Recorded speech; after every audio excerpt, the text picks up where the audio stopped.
आज 6 डिसेंबर भारतरत्न डॉक्टर बाबासाहेब आंबेडकर यांच्या महापरिनिर्वाण दिनानिमित्त विनम्र अभिवादन करते. 6 डिसेंबर 1956 हा दिवस भारतीय इतिहासातील एक मोठा क्षण आहे. डॉक्टर बाबासाहेब आंबेडकर यांनी आपल्यासाठी जो मार्ग दाखवला तो मानवतेचा, प्रगतीचा आणि ज्ञानाचा मार्ग आहे. आपण आज स्वतःला एक प्रश्न विचारू. त्या महामानवाने केलेले संघर्ष, त्यांचे अचीवमेंट, त्यांनी आपल्याला घालून दिलेले मार्ग, त्या मार्गावर आपण खरंच चालतोय का? आपल्या सगळ्यांना माहीत असलं पाहिजे. 27 ऑक्टोबर 2017चा एक परिपत्रक आहे. त्या परिपत्रकानुसार 7 नोव्हेंबर हा दिवस विद्यार्थी दिवस म्हणून सर्व शाळा आणि कॉलेजांमध्ये साजरा केला जातो. मग 7 नोव्हेंबर हाच दिवस का? तर 7 नोव्हेंबर 1900 याच दिवशी या महामानवांचा शाळेत प्रवेश झाला होता आणि ती एक युगांतराची आणि शैक्षणिक क्रांतीची दिशा ठरली. डॉक्टर बाबासाहेब आंबेडकर यांनी स्वतंत्र, समानता, बंधुता आणि न्याय ही मानवी मूल्ये भारतात रुजवली. त्यांचा शाळेत प्रवेश होणं ही इतिहास बदलणारी घटना ठरली. याचाच भाग म्हणून 7 नोव्हेंबर हा दिवस विद्यार्थी दिवस म्हणून साजरा केला जातो. डॉक्टर बाबासाहेब आंबेडकर यांच्याकडे 32 डिग्र्या होत्या. ते 9 भाषांचे जाणकार होते. पण हे सगळं त्यांना सहज शक्य झालं का? तर नाही.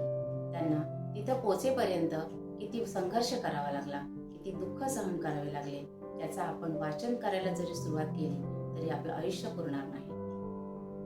मग त्यांच्या तुलनेत आता आपण किती सुखी आहोत आणि आपल्याला सुख मिळावं म्हणून त्यांनी किती संघर्ष केले.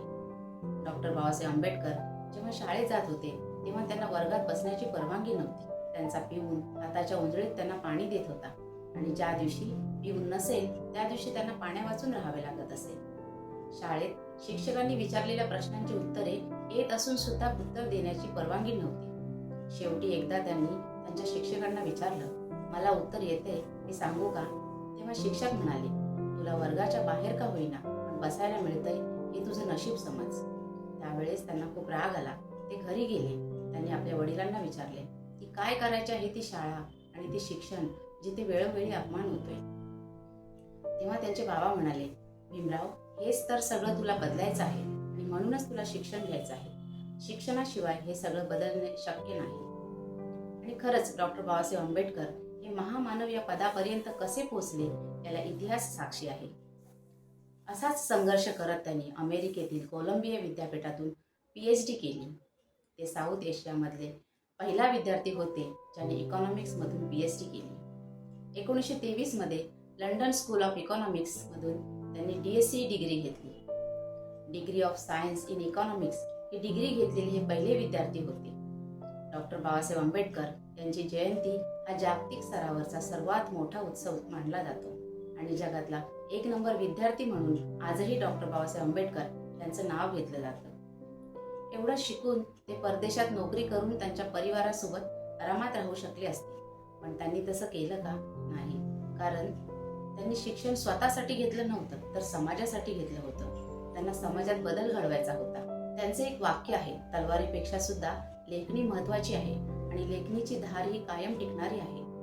आणि त्यांच्या लेखणीतूनच त्यांनी भारतासाठी संविधान देऊन गेले.